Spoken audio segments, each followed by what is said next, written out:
Welcome to বাইর new Facebook পেজর blog কত হইল গিয়া বাই আজকে আছি শিলং মরকানিং। আপনারা সবার তো জানা আছে চিনা আছে শিলং মরকানিং কোন জায়গা। কত হইল কি বাই যাওয়াত লাগছি গুয়াহাটিত। আখটা মনে হয় গেছে আমার আদরের মায়ার বাই বনিতরে একটা ব্লগ দেই ছোটো মোটো, তারা অত দেখতা খালি বাইয়ে খালি দেখলে হইব না আর গাড়ি চালাইলে হইব না।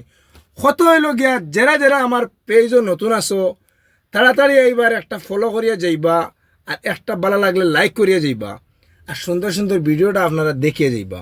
কত হইল গিয়া আপনারা যদি লাইক শেয়ার করেন বাইরেতে একটু মজা লাগবো, তখন বাইও ভিডিও দিতে একটু আরাম পাইমু।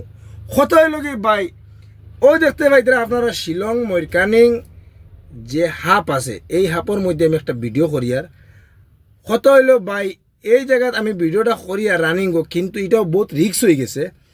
এই জায়গা হয়ে গেছে ভাই বহুত ডেঞ্জারাস, আর যার কোনো সীমা নাই। আমি হইয়া কিন্তু বুঝাইতে পারতাম না ভাই। এই জায়গা ওলা রিক্স আরই আপনারা যে কোনো টাইমে যে কোনো দিন গুয়াহাটি আওয়া যাওয়াত শিলচর টু গুয়াহাটি যখন আওয়া যাওয়া করবা এই জায়গার মধ্যে আওয়ার পরে একটু খেয়াল করে লইবা। মরকানিং হওয়ার আগে যে যে হাফ যেগুলো আছে এইগুলার কথা কইছি। তো এই জায়গাতে গেলে আপনারা খুব খেয়াল করবা, এখানে খড়া খড়া টার্নিং আছে, খাড়া খাড়া হাফ আছে, খাড়া খাড়া ডাউন আছে ভাই। ইউথ গাড়ি আয় আর ইউথ যায়।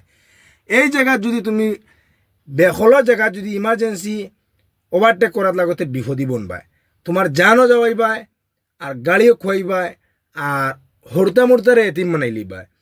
ও দেখতে পাইতে আমার আগেই একটা বড় গাড়ি চলের বাইক, ইতা হইতাম এটা পুরা বড় গাড়ি আগে দিয়ে যাইবার আর নাম লয় না, গাড়ির ডাইরেক্ট খলিঞ্জাত ধরে লইছে। ড্রাইভার হলে গিয়ার মারতে মারতে লাস্ট ফিনিশিং এল গিয়ার পর্যন্ত মারন মারিয়া গিয়া উঠন গিয়া। তো কথা হইল গিয়া ভাই এই জায়গাত আইলে যে কোনো দিন সুন্দর করে গাড়িটা লইয়া যাইবা আইবা, ভালো করে ফাস্ট দিবা, ভালো করে ওভারটেক করবা চাইয়া। আর এগুলা কিয় লাগে কইছি আমরা বহুত নয়া নয়া বাই আইন আওয়ার পরে কিতা করেন টার্নিং গো হাফত যে কোনো জায়গাত ওভারটেক করি।